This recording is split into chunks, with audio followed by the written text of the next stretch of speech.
कहानी की शुरुआत होती है हमारे मुख्य किरदार शिनोमिया होकागे से। वो हाई स्कूल के तीसरे साल 3rd ईयर का छात्र है। बाहर गर्मी का मौसम है और स्कूल में सब परीक्षाओं की तैयारी कर रहे हैं, लेकिन होकागे का ध्यान पढ़ाई में कम और अपनी गोद में रखी एक सर्वाइवल गाइड पर ज्यादा है। वो मन ही मन सोच रहा है कि जैसे ही छुट्टियां शुरू होंगी उसका असली सर्वाइवल शुरू होगा। तैयारी में डूबा हुआ नायक होकागे कोई मामूली शौकिया लड़का नहीं है, वह सर्वाइवल के लिए पागल है। उसने इसके लिए किताबों और वीडियो से काफी रिसर्च की है। वो गुफा में रहने, केव लिविंग और भाले से मछली पकड़ने, स्पीयर फिशिंग जैसी चीजों के बारे में पढ़ रहा है। उसे लगता है कि उसका ज्ञान अब उसे एक असली एडवेंचर के लिए तैयार कर चुका है। यहाँ हम देखते हैं कि होकागे अपनी क्लास में बैठा हुआ है। वो अपनी ही दुनिया में खोया हुआ है, जबकि बाकी छात्र उसे बस एक शांत और शायद थोड़ा अजीब लड़का समझते हैं। उसके पास एक बड़ा सा बैग भी है जो दिखाता है कि वो हमेशा तैयार रहता है। उसका सपना, होकागे का एक ही सपना है, अपने सर्वाइवल स्किल्स को साबित करना और अनुभव हासिल करना। वो किसी बड़े मिशन की तैयारी कर रहा है। मजाक और बुलिंग। क्लास के कुछ कूल और शरारती लड़के होकागे का मजाक उड़ाने लगते हैं। क्योंकि उसका नाम होकागे है, वे उसे चिढ़ाते हुए कहते हैं, तारांकन, अरे होकागे, वो शैडो क्लोन वाली तकनीक करके दिखाओ ना, या निन करो। होकागे की प्रतिक्रिया, होकागे इन सब बातों को चुपचाप सह लेता है। वो बस इतना सोचता है कि अगर मैं ये कर पाता तो अब तक कर चुका होता। वो बताता है कि क्लास की रैंकिंग में वो काफी नीचे आता है और शायद उसका शांत स्वभाव ही है जिसकी वजह से बुलिंग ज्यादा हिंसक नहीं होती। वो बस दुआ कर रहा है कि जल्द से जल्द गर्मियों की छुट्टियां शुरू हो जाएं। होकागे अपनी डेस्क पर सिर रखकर सो जाता है। वो क्लास के शोर शराबे से थक चुका है। अगले पेज पर हम देखते हैं कि वो क्लास में नहीं बल्कि किसी अनजान जगह पर है। भारी बारिश हो रही है, चारों तरफ ताड़ पम ट्रीज के पेड़ हैं और वो जमीन पर पड़ा हुआ है। होकागे की आंखें खुलती हैं और वो खुद को एक गुफा के बाहर भारी बारिश और ऊंचे ताड़ के पेड़ों के बीच पाता है। वो पूरी तरह से हैरान है और सोच रहा है, अभी तो मैं क्लास में था, फिर अचानक यहाँ कैसे?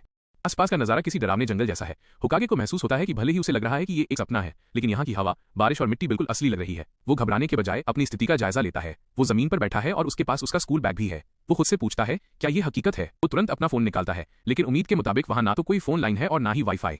वो अपने बैग में रखे सामान के बारे में सोचता है। उसके पास एक फ्लेयर भी है जिसे वो सिर्फ तब इस्तेमाल करेगा जब उसे कोई बचाने आएगा। लंच ब्रेक का वो रुमाल। होकागे को अपना रुमाल मिलता है जो अभी भी थोड़ा गीला है। उसे याद आता है कि उसने इसे लंच ब्रेक शुरू होते ही इस्तेमाल किया था। इससे उसे यकीन होने लगता है कि वो सच में स्कूल से सीधे यहाँ ट्रांसपोर्ट हुआ है। वो पक्का हो जाता है कि वो स्कूल में सो रहा था और फिर अचानक यहाँ आ गया, पर उसे ये नहीं पता कि आखिर ये हुआ कैसे। होकागे अपने बैग से एक बड़ी सी सर्वाइवल नाइफ निकालता है। उसकी आंखों में एक अलग ही चमक है। वो चिल्लाकर कहता है, ये मेरे लिए एक मौका है। वो खुद को शांत रहने के लिए कहता है। वो ठान लेता है कि चाहे ये सपना हो या हकीकत, वो अपनी सर्वाइवल लाइफ का पूरा आनंद लेगा और उसकी पहली प्राथमिकता है जिंदा रहना। कहानी शुरू होती है हमारे मेन कैरेक्टर MC से, जो एक सुनसान टापू पर फंसा हुआ है। वो घबराने के बजाय खुद को शांत रखता है। उसका पहला मकसद है किसी भी तरह जिंदा रहना। वो कहता है कि फर्क नहीं पड़ता कि ये हकीकत है या कोई सपना, वो इस सर्वाइवल लाइफ को पूरी तरह से एंजॉय करेगा। सूरज अभी भी आसमान में है, इसलिए वो वक्त का फायदा उठाना चाहता है। वो अपनी चाकू निकालकर जंगल की ओर बढ़ता है ताकि वो आसपास के इलाके को समझ सके और अपने रहने के लिए एक सुरक्षित बेस ढूंढ सके। जंगल में उसे कई तरह के जानवरों के निशान मिलते हैं, जंगली सुअर, वाइल्ड बोर्स, गिलहरियां, चिपमंक्स और बंदरों के साए। ये देखकर वो डरता नहीं बल्कि खुश होता है, क्योंकि इसका मतलब है कि उसके पास शिकार करने और खाने के लिए भरपूर साधन मौजूद हैं। उसे पानी की आवाज आती है और वो एक नदी के पास पहुंचता है। वो जानता है कि नदी का पानी सीधे पीना खतरनाक हो सकता है, क्योंकि इससे पेट खराब हो सकता है। आमतौर पर पानी को उबालना या फिल्टर करना पड़ता है, लेकिन हमारा MC पूरी तैयारी से आया है। वो अपने बैग से एक स्पेशल प्यूरिफिकेशन बॉटल निकालता है। वो बताता है कि वो ऐसी 3 बोतलें अपने साथ लाया था, जैसे उसे पहले से पता हो कि जहाज डूबने वाला है। ये बॉटल गंदे से गंदे पानी को भी पीने लायक बना देती है। उनका पल सैटिस्फैक्शन, वो पानी पीता है और उसे ये शहर के पानी से कहीं ज्यादा स्वादिष्ट लगता है। खुले आसमान और कुदरत के बीच वो अपनी इस नई जिंदगी का पहला पड़ाव सफलतापूर्वक पार कर लेता है। कहानी शुरू होती है एक शांत नदी के पास। हमारा हीरो बैठा है और बहुत ही शांति से अपना सर्वाइवल प्लान बना रहा है। वो सोच रहा है कि रहने के लिए गुफा और पीने के लिए नदी का पानी काफी है। पेज 3-4। उसे खाने की चिंता है। वो कहता है कि काश यहाँ समुद्र होता तो मछली पकड़ पाता, पर अभी के लिए जंगली पौधों से काम चलाना होगा। पेज 5। अचानक उसे झाड़ियों से इंसानों के चिल्लाने की आवाज आती है। उसे अपनी आंखों पर यकीन नहीं होता कि यहाँ कोई और भी है। हीरो जैसे ही झाड़ियों के पीछे से झांकता है, वहां क्लास की सबसे हॉट लड़की यूकी माना खड़ी है। उसकी स्कर्ट उड़ती है और हीरो सब देख लेता है। ना जोर से चिल्लाती है और हीरो को पैरवेट थरकी कहती है। तभी उसकी बाकी सहेलियां भी वहां आ जाती हैं। सब लड़कियां वही हैं जो स्कूल में हमारे हीरो का मजाक उड़ाती थीं। वो उसे निंजा या होकागे कहकर चिढ़ाती थी, क्योंकि वो हमेशा अकेला रहता था। क्यों को पता चलता है कि उनका स्मार्टफोन काम नहीं कर रहा। वो घबरा जाती हैं। हीरो उन्हें बताता है कि वे एक सुनसान टापू पर हैं। हीरो हमें फ्लैशबैक में ले जाता है। वो बताता है कि कैसे वो क्लास में सोने का नाटक करता था ताकि इन लड़कियों की बातें सुन सके। बेचारा एक सर्वाइवल ओटाकू है जिसे लोग अजीब समझते थे, क्योंकि वो हमेशा सर्वाइवल की चीजें पढ़ता रहता था। लड़कियां उसे टोकती हैं, अरे तुम वही हो ना जो टापू पर रहने के पैम्फलेट पढ़ रहे थे, और तुम्हारे पास निंजा चाकू, निंजा नाइफ भी है? डरावने हो यार। लड़कियां बताती हैं कि जब उन्हें होश आया तो वे सब जमीन पर पड़े थे। वे एक गुफा के सामने जागे हैं। उन्हें समझ नहीं आ रहा कि वे यहां कैसे पहुंचे। यहां ट्विस्ट ये है कि होकागे के पास सर्वाइवल की चीजें हैं, इसलिए लड़कियां फैसला करती हैं कि फिलहाल इसी के साथ रहना बेस्ट है। लड़कियां रीटो, ब्याकुया और अरीसा एक्साइटेड हैं। वे सोचती हैं कि अगर निंजा यहां है तो बाकी लड़के भी यहीं कहीं होंगे। अरीसा तो इतनी खुश है कि वो सीधे होकागे का हाथ पकड़ लेती है और कहती है, अब से तुम हमारे पार्टनर हो। लड़की मजाक में कहती है, लड़के तो खुश होते हैं ना जब लड़कियां उन्हें घेर लेती हैं। मैंने सुना है उन्हें बस्ट देखकर रिएक्शन होता है। होकागे बेचारा शर्म से लाल हो जाता है और कहता है, हाँ मुझमें भी डिजायर्स हैं, पर अभी ये सब करने का वक्त नहीं है। पेज 9 है कि पहले वो सबको गुफा तक ले जाएगा, फिर समुद्र की तलाश करेगा। अरिसा को लगता है कि वो रेत पर SOS लिखने जा रहा है, लेकिन होकागे का दिमाग कुछ और ही चल रहा है। वो सोच रहा है, मैंने कभी नहीं सोचा था कि इन हाई रैंकिंग लड़कियों से बात करने का मौका मिलेगा, पर अभी मुझे सिर्फ समुद्र और खाने सीवीड की फिक्र है। बीच में खड़ी लड़की माना की टांग खींची जा रही है। उसकी सहेली उसे चिढ़ाते हुए कहती है, माना यूर एन इडियट, माना तुम बुद्धू हो। दूसरी तरफ एक लड़की काफी सीरियस है और अपने फोन में सिग्नल ढूंढने की कोशिश कर रही है। वो कह रही है कि हम चाहे कितने भी स्टिक्स यानी पिछड़े इलाके में क्यों न हो, मोबाइल सिग्नल तो मिलना ही चाहिए। वे शायद इस बात से अनजान हैं कि वे किसी बहुत बड़ी मुसीबत के करीब हैं। अचानक झाड़ियों के पीछे से कोई आवाज आती है या कोई साया दिखता है। मुख्य पात्र शायद उप रहने का इशारा करता है। लड़की डर के मारे चिल्लाने ही वाली थी कि उसे रोक दिया जाता है। वो घबराई हुई आवाज में कहती है, please don't suddenly stop, it hurts. Please अचानक मत रुको, चोट लगती है। यहां हमरा शिफ्ट होता है गुफा के मुहाने केव एंट्रेंस की तरफ। लड़कियां जैसे ही गुफा के पास पहुंचती हैं, उनकी आंखें फटी की फटी रह जाती हैं। सबकी जुबान से बस एक ही शब्द निकलता है, EH। क्या? पैनल में आप देख सकते हैं कि गुफा के अंदर से एक विशाल जानवर बाहर निकल रहा है। लड़कियां पूरी तरह से जम फ्रीज चुकी हैं। उन्हें उम्मीद नहीं थी कि इस आइलैंड पर इतना खतरनाक शिकारी मौजूद होगा। आपके सामने है इस कहानी का विलेन, एक विशाल बंगाल टाइगर। इसकी सीन काफी डरावना है क्योंकि कोई नहीं जानता कि वो बाघ कब हमला कर दे। क्या यहाँ बाघ है? यहाँ हमारे मुख्य किरदार मेन कैरेक्टर्स हैरान हैं। क्या सच में यहाँ बाघ है? लड़कियां डरी हुई हैं और पूछ रही हैं कि आखिर ये सब क्यों हो रहा है। वे अपनी आंखों पर यकीन नहीं कर पा रहे। एक लड़की बहुत ही लॉजिकल बात बोलती है। वो कहती है, मेरे हिसाब से जापान में जंगली बाघ नहीं होने चाहिए। लड़का समझाना शुरू करता है कि कुछ तो गड़बड़ है। वह कहता है कि चाहे वे किसी सुनसान आइलैंड पर ही क्यों न हो, कम से कम फोन का सिग्नल तो मिलना चाहिए। साथ ही उसने रास्ते में जंगली सुअर और गिलहरियों, चिपमंक्स के निशान भी देखे थे। यहाँ वो लड़का एक बहुत ही गहरी बात बताता है। वो कहता है कि जापान के इकोसिस्टम में एक ब्लैकिस्टन्स लाइन नाम की सीमा होती है। कुछ जानवर केवल उत्तर होकाइडो में मिलते हैं और कुछ दक्षिण आओमोरी में, लेकिन यहाँ ये सब एक साथ दिख रहे हैं, जिसका मतलब है कि यहाँ का पर्यावरण बिल्कुल अजीब है। वो कहता है, मुझे लगता है हम पृथ्वी अर्थ पर हैं ही नहीं, बल्कि ये कोई दूसरी दुनिया, अनदर वर्ल्ड है। ये सुनकर बाकी सब हैरान रह जाते हैं। जैसे ही लड़का दूसरी दुनिया की बात करता है, एक लड़की भड़क जाती है। वह चिल्लाकर कहती है, क्या तुम पागल हो? दूसरी दुनिया से तुम्हारा क्या मतलब है? उसे लगता है कि लड़का कोई मजाक कर रहा है या डरा रहा है। शोर मचते ही बाकी लड़कियां उस लड़की का मुंह बंद कर देती हैं ताकि वो चिल्लाए नहीं। पास ही में बाघ सो रहा है और शोर होने पर उसकी कान हिलते हैं। अगर वो जाग गया तो सबकी जान खतरे में पड़ जाएगी। लड़का अपनी बात को साबित करने की कोशिश करता है। वो याद दिलाता है कि बस कुछ पल पहले वे स्कूल में लंच ब्रेक कर रहे थे और अगले ही पल वे इस घने जंगल के बीच में हैं। इतनी जल्दी स्कूल से जंगल में आना नामुमकिन है। अंत में लड़का कहता है कि उसके पास अपनी थ्योरी का कोई पक्का सबूत तो नहीं है, लेकिन फिलहाल सबसे जरूरी काम यह है कि वे इस खतरनाक जगह जहां बाघ है को छोड़कर कहीं और सुरक्षित स्थान पर चले जाएं। सब लोग बहुत शांति से बिना शोर मचाए बाघ के पास से भाग निकलते हैं। एक छोटी सी गलती और वे उस बाघ का लंच बन सकते थे। बाघ से दूर आने के बाद वे एक नदी के किनारे पहुंचते हैं। यहां वे थोड़ा चैन की सांस लेते हैं। हीरो के पास पहले से ही कुछ पीने का सामान तैयार है, जिसे देखकर एक लड़की कहती है, वाह निंजा, तुमने ये सब पहले से तैयार रखा था, कमाल है। जब हीरो एक लड़की को पानी की बोतल देता है तो वो शर्मा जाती है। वो सोचती है, अगर मैं इससे पीती हूं तो क्या ये एक इनडायरेक्ट किस होगा? हम तो अभी डेट भी नहीं कर रहे। हीरो मजाक में कहता है कि बोतल साफ है और वो पीते समय होंठ भी नहीं लगाता। लड़की फाइनली पानी पीती है और उसे बहुत सुकून मिलता है। वो कहती है, आह, क्योंकि गर्मी और डर के बाद पानी अमृत जैसा लग रहा है। हीरो दूसरी लड़की माना को भी पानी पीने के लिए कहता है। हंसी मजाक के बीच अचानक माहौल गंभीर हो जाता है। एक लड़की उदास होकर पूछती है, क्या हम कभी वापस घर जा पाएंगे? सबके चेहरे पर चिंता साफ दिख रही है। हीरो अपनी थ्योरी बताता है। वो कहता है, मुझे पता है कि ये सोचना बेवकूफ़ी है कि हम किसी दूसरी दुनिया में आ गए हैं, लेकिन ये भी मुमकिन है कि हम अभी भी पृथ्वी पर ही हों, बस किसी अनजान जगह पर।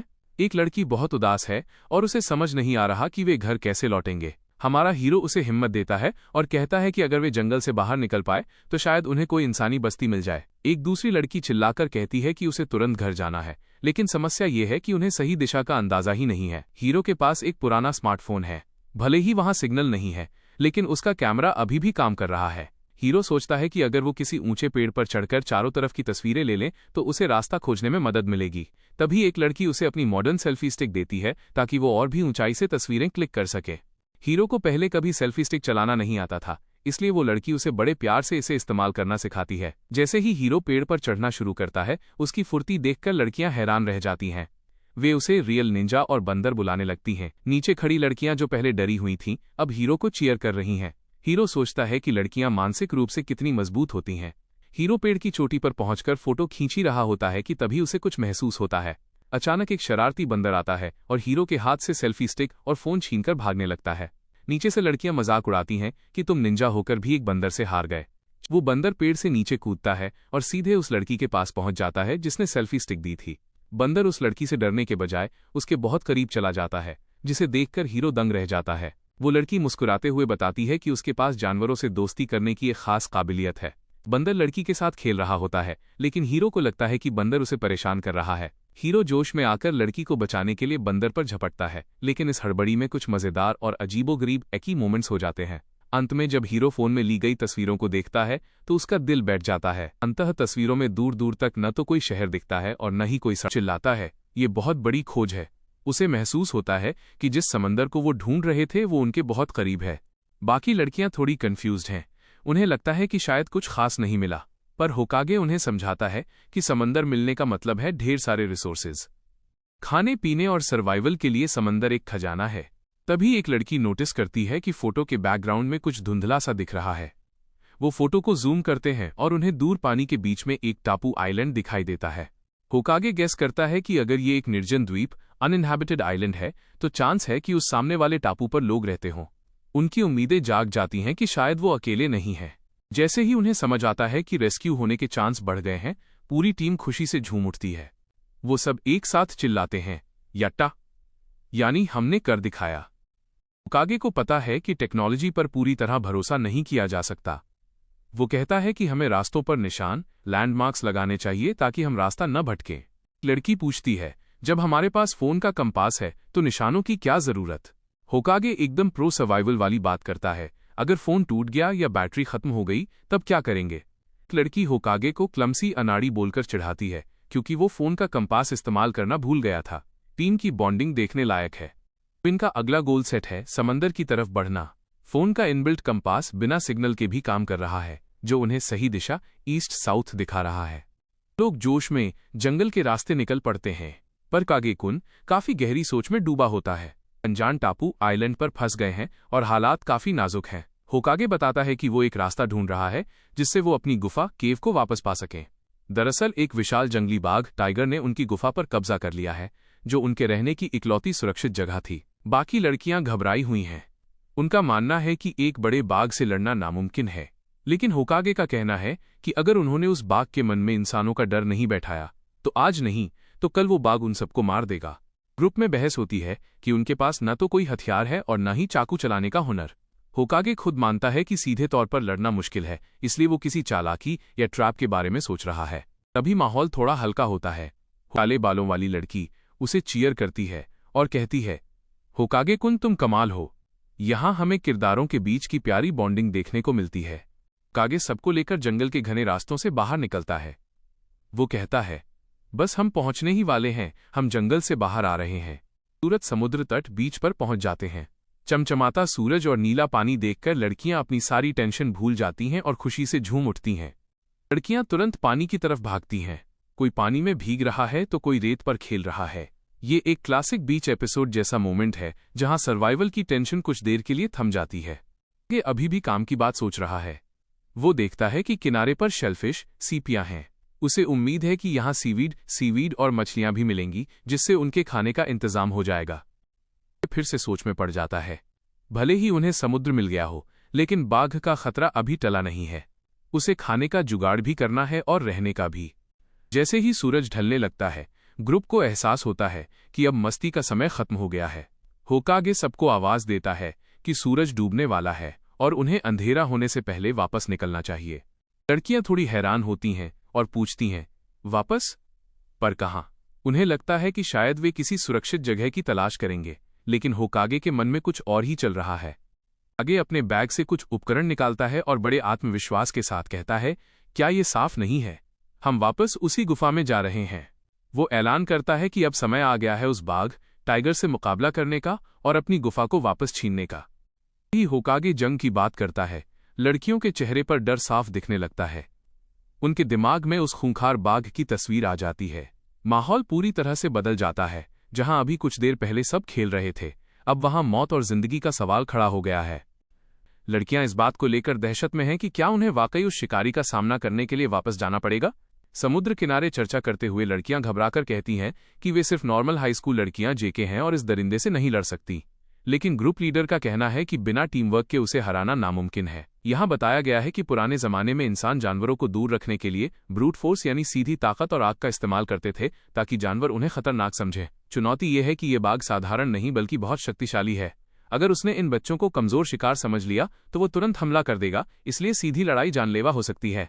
तभी कहानी का हीरो अपना बैग संभालते हुए आत्मविश्वास के साथ कहता है, हम सीधी लड़ाई नहीं करेंगे, हम उसे हराने के लिए एक अलग तरीका, डिफरेंट मेथड अपनाएंगे।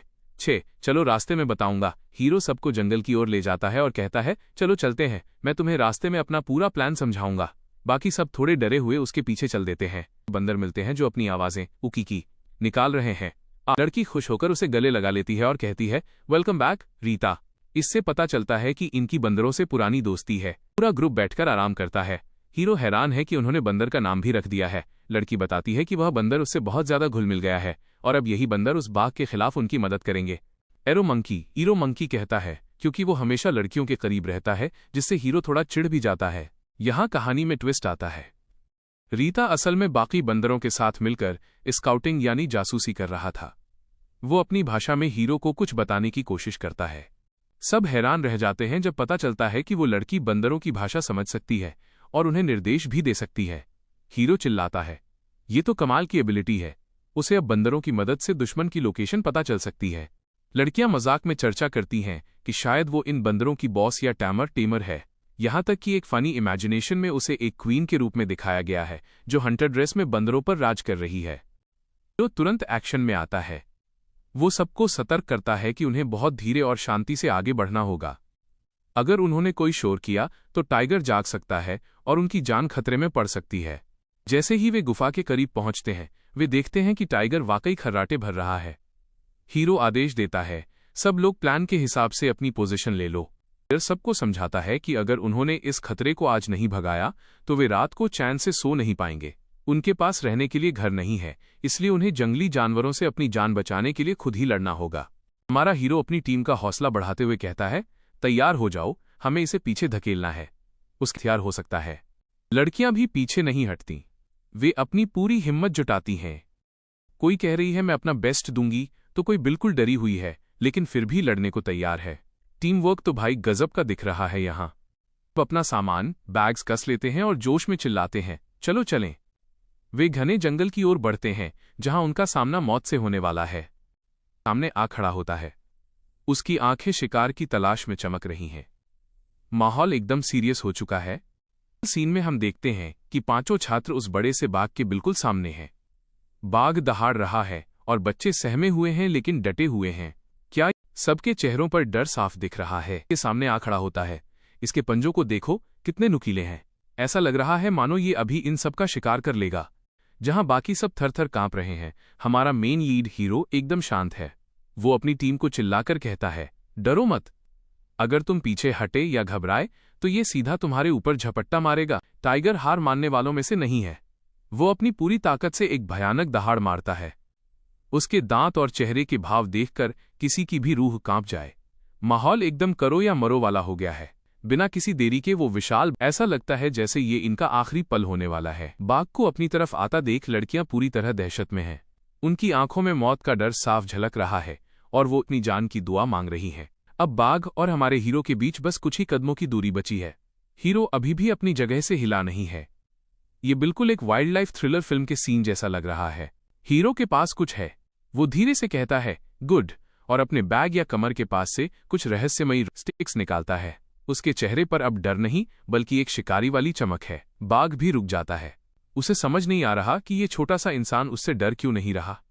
बाघ अपनी आंखों से हीरो को भांपने की कोशिश कर रहा है। हीरो ने अपने उन खास हथियार और एक तेज आवाज। अब खेल पलटने वाला है। क्या हमारा हीरो इस जंगली दरिंदे को हरा पाएगा? हीरो का घातक मूव अपनी उन 2 रॉड्स को एक खास तरीके से घुमाता है। ये कोई साधा बल्कि एक स्पेशल बैटल बैटन है। बाघ ने आज तक ऐसा कोई इंसान नहीं देखा था जो मरने के डर के बजाय उस पर वार करने के लिए तैयार खड़ा हो। हीरो की आंखों की गहराई देखकर बाघ की रफ्तार थोड़ी धीमी पड़ जाती है। कहानी शुरू होती है एक जो हमारे हीरो और उसकी टीम के सामने खड़ा है। लड़कियां काफी डरी हुई हैं, लेकिन हमारा मेन लीड हार मानने वालों में से नहीं है। टाइगर को डराने के लिए हमारा हीरो चिल्लाता है raise your voice till the limit. वो अपनी टीम को हिम्मत देता है कि सब मिलकर एक साथ जोर से चिल्लाओ। टाइगर जंगली जानवर है और अचानक हुए इतने शोर से वो थोड़ा सकपका जाता है। लड़का और सारी लड़कियां हरम मिलकर एक साथ चिल्लाते हैं। हीरो के हाथ में जलती हुई मशालें हैं। ये शोर और आग का कॉम्बो काम कर जाता है। टाइगर डर के मारे झाड़ियों में पीछे हटने लगता है और आखिरकार दुम दबाकर भाग खड़ा होता है। टाइगर के जाते ही सब राहत की सांस लेते हैं। लड़कियां हैरान हैं कि टाइगर सच में भाग गया। It really ran away. और इसी के साथ उन्हें मिल जाती है उनकी नई पनाह, एक गुफा। सब खुशी से झूम उठते हैं क्योंकि अब उनके पास रहने के लिए एक सुरक्षित जगह है। पूरी टीम होकागे को घेरकर उसकी तारीफ कर रही है क्योंकि उन्होंने मिलकर एक खतरनाक टाइगर बाघ को पीछे खदेड़ दिया है। होकागे अपनी टीम की हिम्मत की दाद देता है कि कोई भी डर के मारे पीछे नहीं हटा। यहाँ होकागे एक बहुत गहरी बात कहता है। वो समझाता है कि अगर आप किसी जानवर को ताकत से नहीं हरा सकते तो उसे उन चीजों से डराओ जो उसने पहले कभी न देखी हों, जैसे तेज आवाज और आग। इसे वो इंसानी ज्ञान की जीत कहता है। टीम की एक सदस्य पूछती है कि क्या वो जानवर अब दोबारा हमला नहीं करेगा। होकागे विश्वास के साथ कहता है कि उन्होंने उसके दिल में इतना डर बैठा दिया है कि वो अब पास आने की हिम्मत नहीं करेगा। खतरा टलने के बाद होकागे एक मशाल टॉर्च लेकर अंधेरी गुफा की तरफ बढ़ता है। वो कहता है कि वो अंदर जाकर चेक करेगा कि वहां क्या है, ताकि टीम के रहने के लिए कोई सुरक्षित जगह मिल सके। जैसे ही खतरा टलता है, टीम की एक चुलबुली लड़की जिसके बाल पोनीटेल में हैं, जमीन पर लेट जाती है। वो कहती है कि जैसे ही डर खत्म हुआ, अब उसे जोरों की भूख लगने लगी है।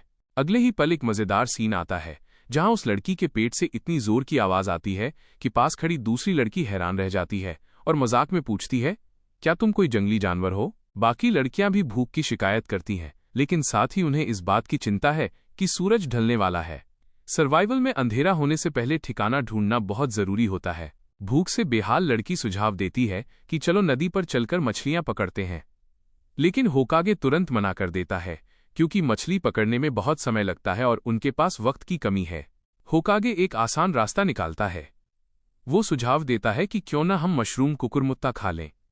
वो कहता है कि भूखे रहने से तो अच्छा है कि हम मशरूम भूनकर खा लें। जैसे ही लड़की मशरूम का नाम सुनती है, उसका चेहरा बन जाता है। उसे मशरूम बिल्कुल पसंद नहीं है और वो अजीब से एक्सप्रेशन देने लगती है, जबकि होकागे उसे मनाने की कोशिश कर रहा है। जैसे ही मशरूम खाने की बात आती है, टीम की एक लड़की चिंता जताती है कि जंगल में जहरीले मशरूम, पॉइजनस मशरूम्स भी हो सकते हैं। होकागे उसे समझाता है कि मशरूम के प्रकारों को याद रखना सर्वाइवल का बेसिक नियम है। होकागे टीम का लीडर बनते हुए जिम्मेदारी लेता है कि वो खुद तय करेगा कि कौन से मशरूम खाने लायक एडिबल हैं और कौन से नहीं। मशरूम को भूनकर खाने के लिए अलाव बॉनफायर की जरूरत है। इसके लिए टीम की लड़कियां जंगल से सूखी लकड़ियां और टहनियां, ट्विग्स इकट्ठा करने का काम संभालती हैं। होकागे बताता है कि उन्हें कम से कम 5 लोगों के हिसाब से मशरूम इकट्ठा करने होंगे। वो चाहता है कि कोई एक लड़की उसके साथ मशरूम ढूंढने में मदद करने के लिए चले। मदद के लिए टीम की लंबी काली आंखों वाली सुंदर लड़की आगे आती है और मुस्कुराते हुए कहती है, मैं तुम्हारे साथ चलूंगी। होकागे उसे धन्यवाद कहता है। बाकी टीम को सावधान रहने की हिदायत देकर होकागे और वो लड़की जंगल की गहराई में मशरूम ढूंढने निकल पड़ते हैं। जल्द ही उन्हें एक पेड़ के पास बहुत सारे मशरूम मिल जाते हैं। होकागे खुशी से चिल्लाता है, मुझे मिल गए। लड़की पूछती है कि क्या उन्हें और भी मशरूम मिल पाएंगे। होकागे उसे जानकारी देता है कि मशरूम ऐसी चीज है जो मौसम या जलवायु की परवाह किए बिना कहीं भी उग सकते हैं, इसलिए उन्हें काफी मात्रा में मशरूम मिल जाएंगे। मशरूम ढूंढते वक्त एक पल ऐसा आता है जब होकागे को एहसास होता है कि वो जंगल में एक लड़की के साथ अकेला है। वो थोड़ा शर्माता ब्लश है और पसीने छोड़ने लगता है। जब वो मशरूम चुन रहे होते हैं तो लड़की एक मशरूम की ओर इशारा करके पूछती है, क्या ये खाने लायक है? होकागे उसे यकीन दिलाता है कि ये मशरूम चबाने में अच्छे और स्वादिष्ट, चूवी एंड डिलिशियस होते हैं।